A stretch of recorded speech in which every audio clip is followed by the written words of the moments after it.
Look, do me a favor. Right now, wherever you're sitting, look at your hand. Just hold it up and look at it. Wiggle your fingers, make a fist, open it. It seems so ordinary, doesn't it? You do it every day. But do you have any idea how impossible that is? What you are looking at is just a pile of atoms. Carbon, hydrogen, oxygen, a little nitrogen, and calcium. If I take those exact same ingredients, put them in a bucket and mix them up, I get a dirty muck. I can shake that bucket for a year. I can shake it for 100 years. I can shake it until the sun burns out. And do you know what will happen? Nothing. That muck is never going to jump out of the bucket. It is never going to write a symphony. And it is certainly never going to ask the question, where did I come from? But your hand, that is the same muck, just organized in a very specific way. And this is where we physicists start to get a headache. You see, there is a rule in the universe, an ironclad rule. We call it the second law of thermodynamics. But the gist of it is simple. Things have a tendency to break. Order always, always wants to turn into chaos. If you leave a brand new bicycle in your backyard in the rain and come back in 100 years, you won't find a motorcycle. You'll find a pile of rust. Things fall apart. Energy dissipates. The universe wants to become boring, cold, and uniform. That is the law.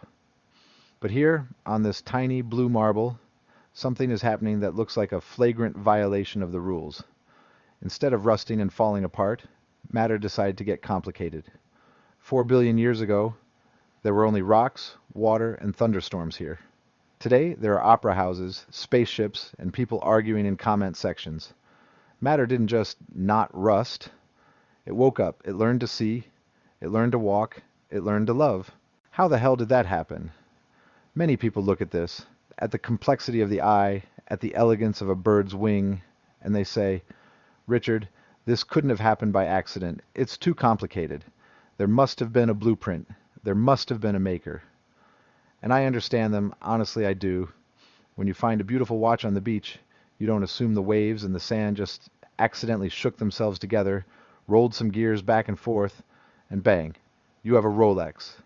You assume there was a watchmaker. But I'm here to tell you something that might sound crazy. There was no watchmaker, there was no blueprint, and most importantly, there was no magic. Everything you see around you, from a bacteria to a blue whale, is the result of one simple, dumb, mechanical process. A process that has no brains, no goal, and no pity. It sounds strange, I know. How can a blind process create a seeing eye? It seems like a paradox. It seems like a violation of the laws of physics. But that is the beauty of it. It isn't a violation. It's a trick. Nature found a loophole. A way to create incredible order out of total chaos without breaking a single physical law. And to understand how she did it, we don't need to look at fossils. Not yet. We need to go to a place that seems to have nothing to do with biology. We need to go to a casino. Because the secret of life isn't magic. The secret of life is just a lucky roll of the dice that nobody stopped. Imagine we are in Las Vegas. It's noisy, slot machines are ringing, people are shouting. You walk up to a craps table. Usually, in a casino, the math is simple. The longer you play, the more you lose. The house always wins because the laws of probability are on its side. But imagine that in this particular casino, there are special rules, very cruel rules. Rule number 1, if you lose a bet, you are thrown out. Permanently, you vanish from the game. Rule number 2, if you win, you don't get money. Instead, you get the right to make a copy of yourself. And now, you and your copy are playing at the table. And rule number 3, the copies aren't perfect. Sometimes the clone has an arm that's a little longer, or eyesight that's a little sharper, or maybe he's just luckier. Now, run this game. At first, it looks like chaos. Millions of players lose and vanish. But the ones who remain, oh, they are special. Not because they are good, but simply because they had some tiny advantage that allowed them to stay at the table just a little bit longer. This is evolution. It's not magic. It is a filter. In physics, we love filters. If you take a handful of sand and rocks and throw them at a sieve, the fine sand goes through and the rocks stay. Tell me, did the sieve choose the sand? Did the sieve want to separate them? No. The sieve has no brains. It's just a mesh. Small stuff passes, big stuff gets stuck. It is an automatic process. In nature, everything around us plays the role of that sieve. Cold, heat, predators, hunger. It is a giant, ruthless meat grinder that runs 24 hours a day. And here's the trick. Nature doesn't think. It has no plan. It doesn't sit on a cloud with a pencil and say, I think in 1,000,000 years I'll make a giraffe with a long neck so it can eat leaves from tall trees. No. Nature just rolls the dice. Trillions of times a second. An animal is born with a neck slightly longer than usual, purely by accident, a copying error. If the trees are short, it doesn't matter. Maybe it even gets in the way. This guy loses. He gets thrown out of the casino. His genes disappear. But if there is a drought, and there is no grass, and the only food left is high up on the branches, suddenly this mistake, this long neck, becomes a winning lottery ticket. The guy with the long neck eats. His short-necked brothers starve. He survives. He makes copies. And his children inherit the ticket. You see, there is no mind here. There is only statistics. Death subtracts the losers. Reproduction multiplies the winners.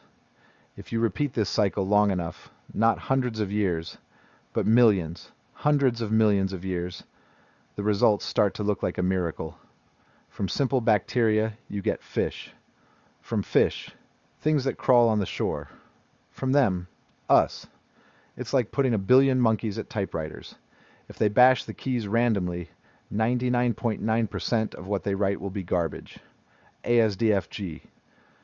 But if you have a mechanism that keeps every accidentally meaningful word and throws away the rest, over time, even without any intent, you will assemble Hamlet. We are Hamlet, written by monkeys who had a lot of time. It's a simple idea. So simple that when Thomas Huxley first read Darwin's book, he slapped his forehead and cried, "How extremely stupid not to have thought of that." We physicists like that. We love it when complex things are explained by simple laws. But there is a catch, a huge problem you can trip over. For this filter to work, you need something that can be copied. You can't evolve rocks. If you smash a rock, you get 2 little rocks, but they don't inherit the shape of the father. To start the game, you need an instruction manual. You need a blueprint that gets passed from generation to generation. And this blueprint must be written on something physical. For a long time, we had no idea where this record was kept, until we looked inside the cell and found the most amazing library in the universe. When I was a young guy at Los Alamos, we worked with the first computing machines.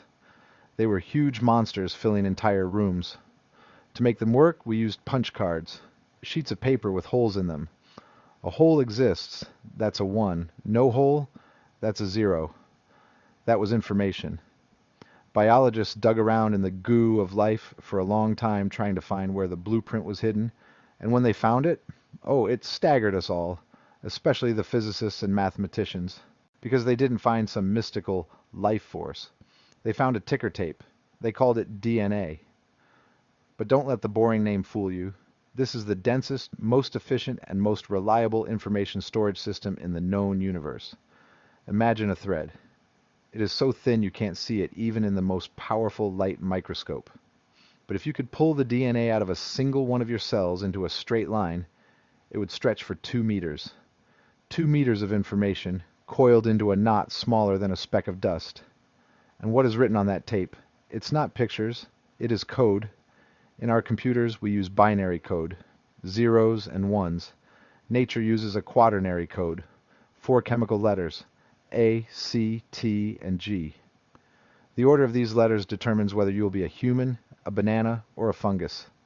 It is astounding. Think about it. The difference between you and a flower in the garden is not what you are made of. You are made of the same atoms. The difference is only in the information, in the order of the letters. It's like the difference between the complete works of Shakespeare and a telephone book. The letters are the same, the paper is the same, the meaning is completely different. And this DNA molecule, it works like a fantastic Turing machine. Inside every one of your cells, there are tiny mechanisms that ride along this tape or read the instructions and build proteins. It says, take a little carbon, add nitrogen, twist it like this. And they do it. It is a nano factory working right now. while you're listening to me. Billions of operations per second. No lunch breaks. If we wanted to write down all the information needed to build one human being on paper, we would need a stack of books as high as the Grand Canyon. Nature packed it into a cell nucleus so small that 10,000 of them would fit on the point of a needle. We humans are proud of our hard drives and chips, but our best technology is a child's toy compared to the density of recording in DNA. We haven't even come close to that efficiency. And here's the most wonderful thing. This programming language is universal. It is the same for everyone. If you take a gene from a jellyfish, a piece of code that says glow green in the dark, and insert it into a cat, the cat will start to glow. The cat's cell reads the jellyfish instruction and executes it. Why? Because they speak the same language. This proves that all life on Earth is one giant, continuous program that started billions of years ago. We are all relatives. Not in a poetic sense, but in a very direct physical sense. Your code is compatible with the code of the parsley in your salad. But if this copying mechanism is so precise, so perfect, how does change happen? If DNA copied itself perfectly every time, life would have remained slime in the primordial ocean. Slime would give birth to slime, which would give birth to slime, forever.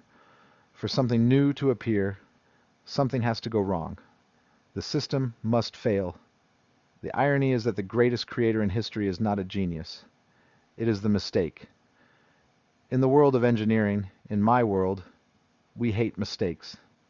If you build a bridge and you are off in your calculations by 0.1%, the bridge falls. People die. We spend enormous effort to make everything perfect, precise, sterile. But nature works completely differently. For nature, perfection is a dead end. Imagine a monk in the Middle Ages copying a thick book. He is tired. The candle is burning out. And so, on page 300, he makes a mistake. Instead of the word light, he writes sight, one letter off. The next monk who copies this book 100 years later doesn't know it's a mistake. He thinks it was intended, so he copies sight. But he adds his own mistake, and so on, generation after generation. In 1,000 years, you have a completely different story. In biology, we call these typos mutations. And it sounds scary.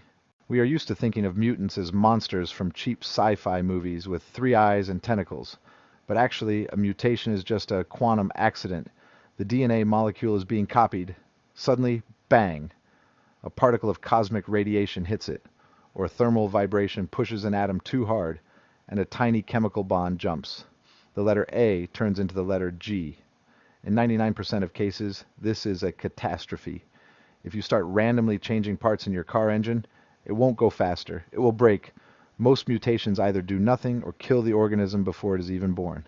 It is garbage, a manufacturing defect. But, and this is a huge but, one time in a million, that random typo makes the instruction more interesting. Imagine a mistake in a pie recipe made you add sugar instead of salt. Suddenly the pie tastes better. Is it an accident? Yes. But now that recipe will be copied more often than the original. You are sitting here, listening to me, breathing oxygen, thinking with your complex brain for only one reason. You are here only because 1 billion years ago, some molecule made a typo. And then another one, and another.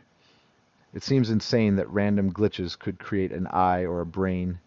It's like a hurricane sweeping through a junkyard and accidentally assembling a Boeing 747. This argument is often used against evolution. They say, Richard, the probability of this is so small that it's impossible. And they are right. If the hurricane blew through just once, it would be impossible. But evolution has a secret weapon that the hurricane doesn't have. It has time. We humans are very bad at understanding big numbers. When I say 1 million years, you nod, but really you just imagine a very long time. You don't feel the difference between 1 million years and 1 billion? For us, they are just words. But to understand how simple mistakes resulted in all this magnificence, we need to try to break our brains and imagine the true scale of time. We need to look into the abyss, because without this ingredient, Without the giant, unimaginable ocean of time, the formula of life doesn't work. But with it, even the impossible becomes inevitable. We humans have a perception problem. We live maybe 70 or 80 years. For us, 100 years is a long time ago. 1,000 years is ancient history.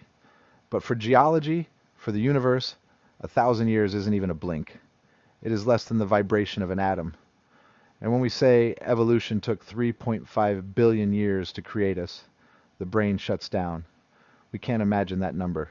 It's just a lot of zeros. So let's make it visual.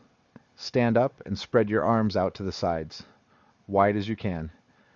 Imagine that the distance from the tip of the middle finger on your left hand to the tip of the finger on your right hand is the entire history of the Earth, from the moment of its birth until this morning. Let's walk along this timeline. At the tip of your left finger, the Earth is just born. It is a molten ball of magma.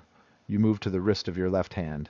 The Earth cools, it rains, oceans appear. Somewhere around the left elbow, the first life appears. But you won't see it. It's just bacteria, slime, and here's the shocker. You pass your left shoulder, you pass your head, you pass your right shoulder. And all this time, billions of years, there is nothing on Earth but this invisible slime. No trees, no fish, not even flies.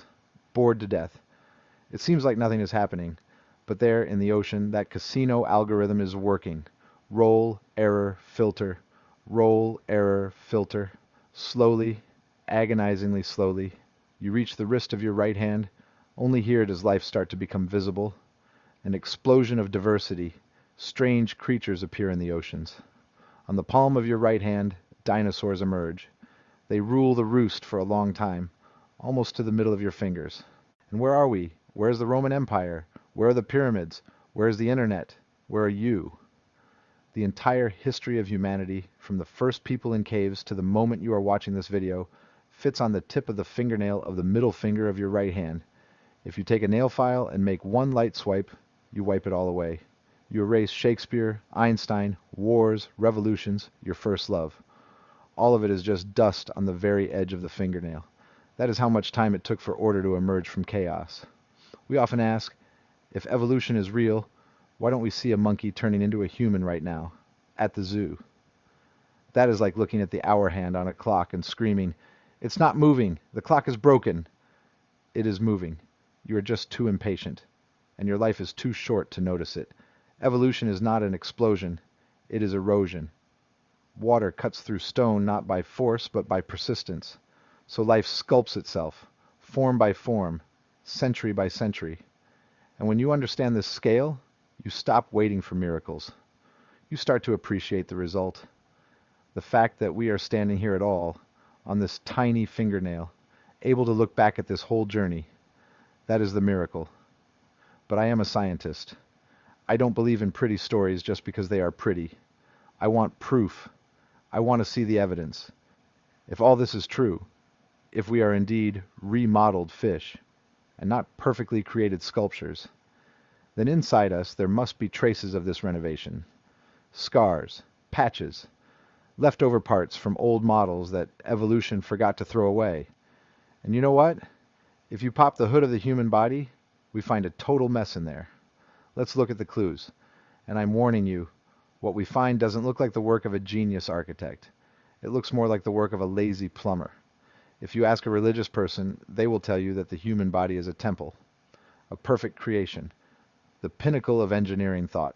I look at it as a mechanic, and I have to tell you, if this is a temple, it was built by a contractor who lost the blueprints, was drunk, and tried to build a skyscraper out of submarine parts. You see, if you design a machine from scratch, say a new Cadillac, you do everything logically. The fuel line goes the shortest route to the engine. The wires are laid neatly, but evolution cannot design from scratch. It cannot say, okay, this species isn't working, let's stop the assembly line, throw everything out, and start over. No. Evolution can only remodel what is already there. It works like a mad mechanic who has to turn a bicycle into a jet plane, but the bicycle has to keep moving the whole time and can never stop.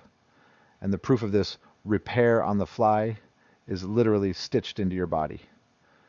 Take your recurrent laryngeal nerve. It is a cable that goes from the brain to the vocal cords so you can speak and swallow. The cords are in the throat, literally a couple of inches from the brain. It would be logical to run a straight wire, right? But in us, this nerve comes out of the brain, goes down into the chest, loops around the aorta near the heart, and only then comes back up to the throat. It's like if you wanted to visit your neighbor across the street, but to do so, you flew to Australia first and then came back. Why? Because we evolved from fish. In our fish ancestors, who didn't have a neck, this nerve went in a straight line, hooking around a blood vessel. It was the shortest path. But then we got a neck. And instead of cutting the wire and laying a new one, evolution just kept lengthening it. Millimeter by millimeter. In a human, that's an extra half meter of wire. Funny, but not fatal. But think about a giraffe. In a giraffe, this nerve takes a 5-meter detour. 5 meters of useless wire causing signal delay simply because evolution doesn't know how to plan ahead. If you turned in a blueprint like that to a professor at an engineering school, he would give you an F and kick you out of class. Bad design, he would yell. But evolution doesn't care about grades. It only cares about, does it work? Does it not kill you before you reproduce? Great, keep it. Or look at your eye. Everyone says, the eye is a miracle. Yes, it works pretty well. But the retina, the screen that catches the light, is installed backward in your eye. The light-sensitive cells face backward into the skull, and the nerve wires that come out of them stick out the front, right in the path of the light. To get the signal to the brain, these wires have to punch a hole through the retina. Because of this, every one of you has a blind spot in each eye. Right now, while you are looking at me, your brain is painting in a piece of the picture that it doesn't actually see. It is lying to you. Octopuses, by the way, have their eyes built correctly, wires in the back. They don't have a blind spot. Apparently, evolution tried harder with mollusks than with us. And goosebumps? Have you ever wondered why, when you are cold or scared, your skin gets bumpy? Those are tiny muscles at the roots of your hair, tightening to make your fur stand up. It works if you are a cat. Fluffed up fur keeps heat in and makes you look bigger to an enemy. But you don't have fur. You are a naked ape. Those muscles are contracting for nothing. You are trying to fluff up a coat that your ancestors lost 3 million years ago. Your body is a museum. It is a junkyard of historical artifacts. The tailbone, a leftover tail. Wisdom teeth, leftover jaw for chewing tough roots. The appendix, hiccups. That's actually a glitch left over from amphibians that breathe with gills. Every single one of these details screams one simple truth. We were not created specially. We are the result of billions of years of hacks, patches, and temporary solutions that became permanent. We are not perfect. We are assembled from trash and stardust. And frankly, I like that much better than the idea of divine design, because it shows how far we have come with such a bad hand of cards. Despite the crooked wiring, the blind spots, and the back pain, this strange contraption of bone and meat did something no one had done before. It started to think. A random collection of atoms suddenly realized it existed, and that is the strangest twist in the entire story. So, we have these strange, cobbled together bodies. But at some point, evolution made its riskiest bet. It decided to invest in hardware. It gave us a big brain. From a thermodynamics point of view, the brain is a nightmare. And look at your electricity bill.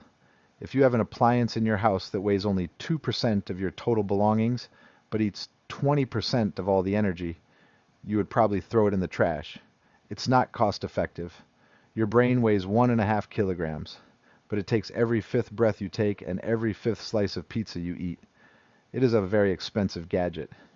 In the wild, where food is always scarce, such extravagance should have killed us. Why didn't nature turn off our brains? Why pay this insane energy bill? Because the brain can do one trick that pays for all the costs. It can travel in time, not physically, of course, but informationally. Imagine you throw a rock at a wolf. The rock flies in a parabola. The rock doesn't know where it is flying. It has no choice. Physics drags it down. But the wolf sees the rock. And in his brain, an instantaneous simulation of the future occurs. His neurons build a model. If I stay here, it will hurt. If I jump left, The rock flies past. The wolf plays out the future in his head, chooses the best option, and changes reality. This is intelligence. It is the ability to die in your imagination so you don't have to die in reality. We humans have taken this trick to the point of absurdity. We can simulate not just the flight of a rock, we can simulate the winter that will come in 6 months and start stocking firewood now when it is hot outside. No other animal does this on such a scale. We live in the future more than in the present. But there is a second reason we took over the planet. And it's not because we are smart. Alone, we are pretty pathetic creatures. If you drop me alone in the jungle against a leopard, I lose. I have no claws, I run slowly, and my skin is too thin. The leopard is a perfect killing machine. I am a walking lunch. But if there are 100 of us, oh, then the leopard is done for. We learned to link our processors into a network. We invented language. Think about what language is. It's not just sounds. It is a way to take a thought from my head. There is a lion by the river, and copy it into your head without surgery. We created a collective mind long before the internet. And this changed the rules of evolution. Before, to learn to survive in the cold, a species had to wait 1,000,000 years to grow thick fur. We didn't wait. One person figured out how to skin a bear and put it on. He told the others. And suddenly, in one generation, the entire species grew removable fur. We stepped out of slow biological evolution and entered fast cultural evolution. We stopped changing our genes. We started changing our tools. And here we are, atoms that learn to assemble into complex structures.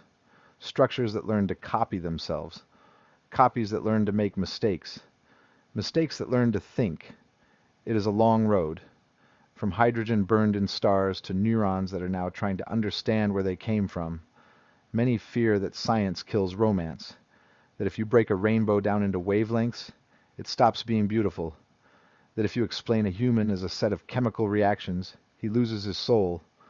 I am a physicist. I see the world as equations and energy.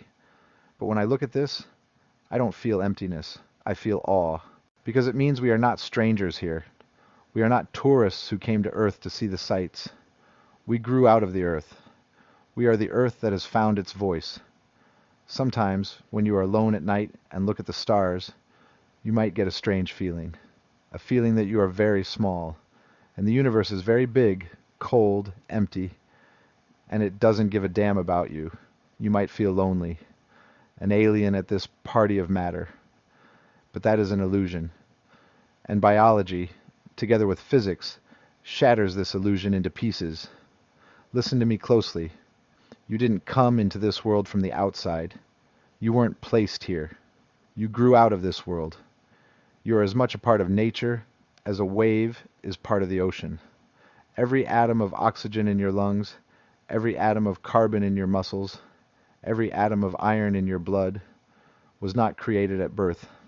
It was forged in the nuclear furnace of a dying star billions of years ago. That star exploded, scattered its guts across the galaxy, so that one day this stardust could condense, cool down, and turn into you. You are nuclear waste from stars. You are recycled dust. But this dust can now stand up, look at the sky, and say, I know what I am. This doesn't make you less significant. On the contrary, it gives you the noblest pedigree imaginable. When I think about evolution, I don't think about a cruel struggle for survival. I think about luck, about incredible, statistically impossible luck. Think of the trillions of potential people who could be here instead of you, the genetic combinations that never came together. People who would be smarter than me, kinder than you, more talented than all of us, but they are not here. They never saw the sunlight. But you are here. You won the biggest lottery in the universe. The chance that you exist, specifically you, right now, is so tiny that mathematically it's almost zero. But you exist. You breathe. You can taste coffee, hear music, love someone. And some people say, but Richard, if it's all random, if it's just a blind shuffling of options, then what is the meaning? Why are we here?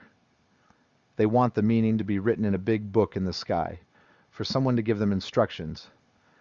But doesn't the fact that there is no meaning out there make our lives even more valuable? If we were just puppets executing someone else's plan, we would be slaves. But we are free. We are the only creatures who can create our own meaning. We are here to observe, to wonder, to solve the crossword puzzle that nature set. The universe spent 13.8 billion years creating eyes through which it can look at itself. We are the cosmos's way of knowing itself. And even if we are here for a short time, even if our civilization is just a blip on the radar screen, even if in a million years we are replaced by other creatures, even stranger, even more complex, it doesn't matter. What matters is that the baton has been passed. The fire is burning. We started with mud, with a bubbling pool of chemistry, and we made it to the point where we are sending ships to the edge of the solar system. We deciphered the code of life itself. We looked inside the atom, and we did it without magic, without a magic wand, only with curiosity and time.